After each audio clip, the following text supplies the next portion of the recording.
చేశారుగా. కూటమి ప్రభుత్వం అంతా మా అన్నకు అన్యాయం చేశారుగా. వచ్చాడయ్యా, ఏంటా ఇంకా రాలేదని అనుకుంటున్నా. రాలేదంటారేంటండి? నాకు అర్థం కాదు. మా జగనన్న మీద ఇన్ని కుట్రలు చేస్తారా? ఇదేమన్నా న్యాయంగా ఉందా మీకు? ఏదన్నా అంటే కూటమి ప్రభుత్వం సమానంగా ఉంటుంది, సమాంతరంగా ఉంటుంది, ఎంత నిలువుగా నిలబడుద్ది అంటారు. ఇదేనా? ఇప్పుడు మీ జగనన్నకి నీకు జరిగిన అన్యాయం ఏంటి చెప్పు. అన్యాయం అంటారేంటండి? మా జగనన్న క్వాష్ పిటిషన్ అయితే దాన్ని తిరస్కరించింది హైకోర్టు. మీ వల్లేగా, మీ కూటమి ప్రభుత్వం వల్లేగా, మీ కూటమి ప్రభుత్వం ఎనకుండేగా ఇదంతా నడిపించేది. కోర్టులను ధిక్కరించడం అంటే మీకే చెల్లిందిరా బాబా. మరి అంతేగా, కోర్టులని ఎప్పుడు మీరు కోర్టులని, న్యాయవాదుల్ని, జడ్జిల్ని తప్పుపట్టమేగా మీ పని. పోయిన గవర్నమెంట్ మీది కాదు, అప్పుడు ఏమేం చేశారు? కోర్టులని ఎన్ని మాట్లాడినారు మాకు తెలీదా? ఏమన్నా మేము అయినా కానీ మేము అధికారంలో ఉండి ఒక రాష్ట్ర ముఖ్యమంత్రిగా కూడా కోర్టులకు తిరిగినటువంటి ఘనత మా జగనన్నదే. కోర్టులో మేము ఎక్కొట్టామా? యాభై మీకు తెలీదా? శుక్రవారం వెళ్ళి రాలేదా మా అన్న? ఎన్నిసార్లు కోర్టుని వాళ్ళు రాలేమండి అని అడగలే మీరు? మర్చిపోలా జనాలు. ఏంటి విషయం ఏంటి చెప్పు. ఇప్పుడు పొలం అని ఎత్తుకొచ్చు నువ్వు కదా, వేద్దామని చెప్పు. ఏంటి వేసేది? ఇప్పుడు ఆ జంగయ్య సంగయ్య అడి పేరు ఏంటండి? ఆ పెద్ద పేరు చంపిన వాళ్ళు మీకే గుర్తులేదేట్రా బాబా. అంటే అనుకుంటున్నారు బయట. చీలి సంగయ్య గుర్తుంది. 4 మందం కాబట్టి ఊరుకున్నా. అయితే నీకు 4 మందం ఇదిగో చెప్తున్నది. మా జగనన్న అంటే కనుక ఊరుకునేది లేదు. ఊరు నాయన మేమేమనలే ఎవరు బాబు, ఏమన్నా మేమేమనలేదు మీ జగనన్న. ఏదో గంగమ్మ తల్లి జాతరలో ఆ భయం నాకు కూడా ఉందయ్యో. నన్ను వదిలేసాడయా. గంగమ్మ జాతరలో పొట్టేలు నరుక్కోండి కానీ నన్ను మాత్రం నరకమాడ మీద అన్నం పెడతా. సెటైర్లు అయితే ఎందుకు ఊరుకుంటాం? అదిగో సెటైర్లు ఎత్తేనేమో ఊరుకోనంటారు, విమర్శిస్తేనేమో నరుగుతానంటారు, మరి మంచిగా చెబితేనేమో వినరు. మరి ఎట్ట మరి మీకు చెప్పేది? చెప్తావా? మేమేం తప్పు చేసాం? మా అది కాదు మాట ఏం తప్పు చేసామని అడుగుతున్నావు మళ్ళీ. ఏం తప్పు చేయలేదు అది చెప్పు. ఏంటి ఇప్పుడు మా వైఎస్ జగనన్న ఏది మన రాష్ట్ర మాజీ ముఖ్యమంత్రి, మన వైఎస్ఆర్సీపీ అధినేత మా జగనన్న సత్తెనపల్లి పర్యటన వెళ్ళాడా లేదా? వెళ్ళాడుగా. మరి వెళ్ళినప్పుడు కారు కింద అనుకోకుండా శంగయ్య పడ్డాడు. అది ఏఐ వీడియో వీళ్ళు సృష్టించింది. ఆ విషయం అందరికి తెలిసిందే. మరి మా అన్న మీద బురద చల్లడానికి వీళ్ళు చేసినటువంటి సింగయ్య మృతికి ఈ మళ్ళీ కోర్టులో మా అన్న ఏదో పిటిషన్ వేస్తే, ఏం పిటిషను? Quash petition. మా అన్ననే బిఎన్ఎస్ 105 కింద అరెస్ట్ చేయబోతాడు. ఇక చాలే కానీ పురాణం చెప్పింది వాళ్ళకే. ఏమంటే కారు కింద పడి శంగయ్య చచ్చిపోయింది, దాన్ని ఎవడన్నా బుద్ధున్నోడు ఎవడన్నా ఏఐ వీడియో అదిగో కావాలని బుద్ధి లేనోడైతే ఆ మాట మాట్లాడతారండి. ఆయన శంగయ్య చచ్చిపోయిన తర్వాత కూడా ఈడ్చి పక్కన పడేశారంట మీ కార్యకర్తలు. ఆ విషయం తెలుసు నీకు? అదిగో బాటసార్లు తీసుకుపోయారు హాస్పిటల్ కానీ వార్తల్లో చూపిస్తండి ఇలా కార్యకర్తలు తీసుకుపోయారని చెబుతున్నారు. ఏమంటే ఆ రోజు శంగయ్య కాన్వాయ్ కింద పడి చచ్చిపోయిన తర్వాత ఆయన ఏమంటే మా కాన్వాయ్ కింద పడి చచ్చిపోయిన ఒక్కళ్ళన్న బయటకు వచ్చి చెప్పారంటే మనసాక్షి లేని ఏంటంటే వీళ్ళు మనసాక్షి లేని సాక్షి ఛానల్లో కూడా అదే చెబుతున్నారు. మా జగనన్నకే వాష్ పిటిషన్ కొట్టేపిచ్చారు వీళ్ళు దగ్గరుండి. అదిగో దగ్గరుండి. ఏమంటే ఆ చీలి శంగయ్య చచ్చిపోయిన దానికి మాకేం సంబంధం లేదు, తొందర తీర్పిచ్చేయండి అని కోర్టుని అడిగితే కోర్టు ఏం చెప్పిందంటే, అంత తొందరగా ఎట్టేస్తారంటే మాకు వేరే పనులు లేవో, మాకు వేరే కేసులు ఉన్నాయని చెప్పి దాన్ని వాయిదా వేసింది. ఎంతసేపు ఎత్తారండి తీర్పు? 5 నిమిషాలు 10 నిమిషాలు. మీరు అడిగే తీర్పు రాదులే ఈ జన్మకే.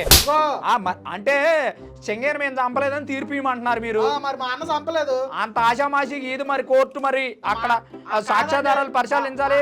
మా కాన్వాయ్ కింద పడి చనిపోయారు అన్నారు. ఏదైతే ఏమైంది, మా జగనన్న మీటింగ్ వచ్చి చనిపోయారు. 10 లక్షలు ప్రకటించాడుగా, ఇంకేంటి?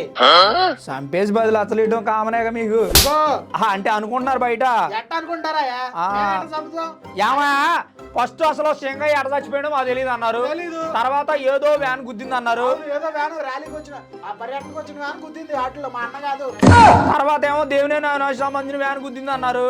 అయ్యి ఉండొచ్చు. మళ్ళీ ఇప్పుడేమో చచ్చిపోయింది వ్యాన్ కింద పడి మా వ్యాన్ కింద డబ్బులు ఇస్తాం సరిపెట్టుకోండి అని జనాలు మభ్యపెట్టే ప్రయత్నం కాదేటి ఇది. లేదు. ఇప్పుడు అంత పెద్ద వ్యాన్ కింద పడినప్పుడు మొహం మీద ఎక్కింది కదా, మీరు మొహం మీద ఎక్కిందని క్లియర్ గా తెలుస్తుంది. ఎందుకు అట్ట చదువుతున్నావు? మెడ మీద నుంచి బాడీ మీద నుంచి వెళ్తే అది గుండెల మీద నుంచి మెడదాకా ఎక్కిన తలకాయ క్లియర్ గా టైర్ నుంచి యువతల బయటికి కనపడుతుంది. తలకాయ ఎక్కలేదు కాబట్టి శంకాయ బతికుండానే ఎంతో మంది చెబుతున్నారు. చూసారండి, ఇంకా ఇంకా ఇంకా కూడా మా జగనన్న మీద బురద చల్లే ప్రయత్నం చేస్తారు. అది బురదలో ఉండడు, మేము బురద ఏం చల్లుతున్నారా బాబా అంటే అనుకుంటున్నారులే బయట. మాట్లాడితే చటైర్ నువ్వు వేయట్లేదేమా, శంకయ్య చచ్చిపోలేదు, మా వల్ల కాదు, మా వల్ల చచ్చిపోలేదు శంకయ్య అంటున్నావు. అంతకంటే పెద్ద షటైర్ ఉందా ఈ రాష్ట్రంలో? కాదు మరి ఆ 10 లక్షలు పారేస్తాం తీసుకోండి అంటున్నావు, అంతకంటే పెద్ద షటైర్ ఉందా? మీరు అదిగో మీరు పేద ప్రజల మీద వేసిన షటైర్ల కంటే నేను వేసే షటైర్లు ఒక పెద్ద లెక్క. మాట్లాడు, మా జగనన్న నాకు ఇన్స్పిరేషన్. ఏమయ్యా, ప్రజాస్వామ్యం మీద షటైర్లు వేశారు మీరు, పోలీసుల మీద షటైర్లు వేశారు మీరు, పోలీసులు గుడ్డలు తీసుకొడుతున్నారు. ఇంతకంటే పెద్ద షటైర్ అదిగో పోలీసులను గుడ్డలు తీసుకొడతాం అంటే ఇంతకంటే పెద్ద షటైర్ ఏముందయా? నేను ఏదో నోరు ఆపట్టుకోలేక మంచిగా పద్ధతిగా విమర్శిస్తున్నానయా. ఎందుకు విమర్శిస్తావా మా జగనన్నే? అదిగో విమర్శించడానికి ప్రజాస్వామ్యంలో నేను కూడా ఉన్నానయా. నువ్వేనా మా జగనన్న కోటేసావా? అయ్యో, నువ్వు మీ కోట ప్రభుత్వానికి వేసుకున్నావు, అనే హక్కు నీకు లేదు. 2019లో వేసాం, ఏం సాధించారు మీరు చెప్పు? సాధించాండి అన్ని ఉద్యోగాలు, అంతమంది యువతకి వాలంటీర్ జాబ్లు, అదిగో లెగితే బియ్యం బళ్ళు, వాలంటీర్ జాబులు, ఫిష్ మార్ట్లు, మటన్ కొట్టుకోండి అని చెప్పి ఇది తప్ప ఏంటండి ఈ ఉద్యోగాలు కాదా? వాటి మీద ఎంతమంది ఆనందం వ్యక్తం చేశారు. ప్రతి కుటుంబానికి ప్రతి సంవత్సరం 10,000 రూపాయలు వేసినటువంటి ఘనత మా జగనన్న నేను గర్వంగా చెబుతా. వీళ్ళు చెబుతారా? అంతకంటే ఎక్కువ ఇస్తున్నారు లేవా? ఆఖరికి అమ్మ ఒడి తెచ్చింది కూడా మా జగనన్నే. ఏదో ఇంటికి ఒకళ్ళకే మరి ఇంటికి 10 మంది ఉన్నా 12 మంది ఉన్నా ఇచ్చిన ఘనత కూటమి ప్రభుత్వం అందా? ఒక్కళ్ళకి ఇచ్చి ఓ గొప్ప ప్రగల్భాలు పలికేస్తున్నావు నువ్వు. అసలు ఆ పథకాన్ని స్టార్ట్ చేసింది మా జగనన్న. వాళ్ళు రాజధాని లేకుండా రాజధానిని అమాయకంగా అనాథం చేద్దామని చూసిన ప్రభుత్వం మీది. రాజధానిని శుభ్రంగా కట్టి డెవలప్ చేద్దామని కష్టపడుతున్న ప్రభుత్వం మాదే బాబు. ఎలా 3 రాజధానులు చేయండి, ఎందుకు అమరావతి? ఎందుకు 30 రాజధానులు చేస్తారు లేవా? మీరు చేసే పనులు అన్ని భలే తలతెక్క పనులు చేసుకుంటాం, మళ్ళీ అదే చేయమని నన్ను కూడా మార్పిద్దాం మీ పార్టీలో కానీ ప్రయత్నం చేస్తాను. చూడు మా జగనన్న చేసే మంచి పనులు చూసి ఏదో రోజు వీళ్ళంతా పరిగెత్తుకుని వచ్చి జగన్ గారు మేము మీ పార్టీలో, మీ పార్టీ నేతలంతా వేరే పార్టీలో, మీ పార్టీ నేతలంతా వేరే పార్టీలో చేరుతున్నారని చూసుకోబోయి అంటే వలసలో ఎందుకు వెళ్తారా? వలసలో మీ టీడీపీలోంచి మా వైసీపీలోకి వచ్చే వలసలో చాలా మంది. నిన్న జోగి రమేష్ గారే చెప్పిండు, అసెంబ్లీకి పోయేది మీరు ఆడవాళ్ళని అవమానించడానికి, కానీ మా ఇంట్లో ఆడవాళ్ళు తిడుతున్నారంటే నేనేం సమాధానం చెప్పాలని జోగి రమేష్ గారు అంటాడు. ఆయన మా పార్టీ కాదు, మీ వైపు తిరిగాడు. ఆ పేరు నాని లాంటి వ్యక్తి, ఆ చంద్రబాబు నాయుడు గారు మంచి వ్యక్తి అండి. ఆడవాళ్ళ జోలు నీకెందుకు? పేరు నాని మీద ఉందా లోపలేసాయి, ఆ పేరు కిట్టు మీద ఉందా లోపలేసాయి, ఆడవాళ్ళ జోలికి మాత్రం బాగుందని చంద్రబాబు నాయుడు గారు చెప్పిన. అపోజిషన్ వాళ్ళు కూడా పోగొడుతున్నారా మా కూటమి ప్రభుత్వాన్ని? మీరేంటి చెప్పేది? మళ్ళీ ఏదో దొరికింది కదా ఎగేసుకుంటూ పోలోమని మా మీద పడిపోదామని వచ్చినావు. ఆయన శంకయ్య తప్పింది చెప్పా ఫస్ట్ ఇన్ని మాటలు చదువుతున్నావు. అదిగో అదిగో మళ్ళీ మొన్నటిదాకా ఏ వీడియో అని మొన్నటిదాకా శంకయ్యని మేము చంపలేదు అన్నారు. శంకయ్య చచ్చిపోయింది ఇళ్ళ వ్యాన్ కింద అని తెలిసాక కూటమి ప్రభుత్వం చంపిందని చెబుతున్నారు.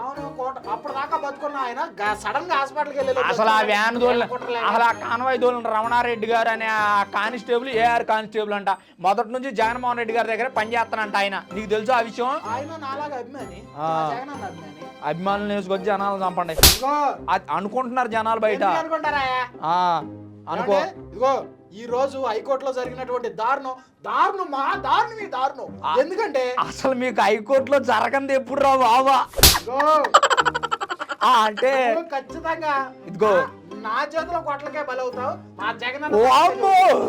నన్ను ఒక్కడిని వదిలేయ్యా అయ్యా, మా జగనన్న సాక్షిగా చెబుతున్నా, మీ బొట్టల దెబ్బలా తెలిసిన ఆయన వద్దు నాయన నీ దండం పెడతా నన్ను వదిలేసా. కానీ చూడండి ఎవరు మన జగనన్నకే హైకోర్టులో వీళ్ళ కూటమి ప్రభుత్వం వెనకాలండి మా జడ్జీలతో ఇప్పటికి సర్లేగానే క్వాష్ అనేది జరగదు అని చెప్పించారు. ఇది అన్యాయం, అక్రమం, దారుణం, మహాదారుణం. ఈ దారుణం సరే అది వదిలేసా. గానీ ఎందుకు వదిలేస్తారా? ఏంటి కత్తులు ఒక పక్క జెండా ఒక పక్క పట్టుకొని రప్ప రప్ప నరుకుతూ ఎగురుతున్నారంట మీ కార్యకర్తలు. రప్ప నరుకుతాం ఖచ్చితంగా. ఇది ప్రజాస్వామ్యమేనండి. అసలు ఏంటండి ఆ దారుణం? కత్తి ఒక పక్క జెండా ఒక పక్క పట్టు. ఆ జెండా ఏ జెండా అడుగు? వైసీపీ జెండా కాదండి. జెండా పట్టుకుని ఎవరికైనా పౌరుషం నెక్కబడుతుంది. పౌరుషం కాదు, అది రౌడీయిజం. అంటే ఇప్పుడు ప్రజాస్వామ్యంలో ఇప్పటి వరకు ఏ రాజకీయ పార్టీ కార్యకర్తలైనా ఏ రాజకీయ పార్టీ నేతలైనా కత్తులు పట్టుకొని తిరిగారండి. వాళ్ళ వల్ల శాతకాలం మా వల్ల అయింది. ఏంటి మా నరకటమా? జగనన్న పుట్టడమే రాయలసీమలో పుట్టాడు. రాయలసీమ పులిపెట్ట మా జగనన్న. అంటే ముఖ్యమంత్రి కాదనమాట. ఇదిగో అంటే అనుకుంటున్నారు మరి. ఎందుకు అనుకుంటారా? నరుకుతాం పులిబిడ్డ సంపుతం అంటే ఓట్లేరు, ముఖ్యమంత్రిని చేయరు. ఈ నిజాన్ని గ్రహించాలి మీరు. 2029లో వచ్చేది మేమే. ఎలాంటి వాళ్ళందరూ రప్ప రప్ప నరికేది మేమే. చూస్తా ఉండండి మీరు ఎన్ని హైకోర్టులతో ఎన్ని మ్యానిపులేట్లు చేపించినా ఈసారి విజయం మాదే. జై జగనన్న, జై జగనన్న. ఏంటి మరి జగనన్న పార్టీ లేదు అంటున్నారు. ఇదిగో అంటే అనుకుంటారులే కానీ వివర్స్ ఆ సింగయ్య హత్య గురించి, ఆ హైకోర్టు మా జగన్మోహన్ రెడ్డి గారు షాక్ ఇచ్చిన దాని గురించి మీకు ఏదైనా ఐడియా ఉంటే ఒక కామెంట్ చేయండి, లైక్ కొట్టండి, వీడియోకి నలుగురు ఫార్వర్డ్ చేయండి. అసలు మా వీడియో నచ్చిందో నచ్చలేదో కూడా చెప్పడానికి ప్రయత్నం చేయండి. మరి ఉంటాం. నమస్తే.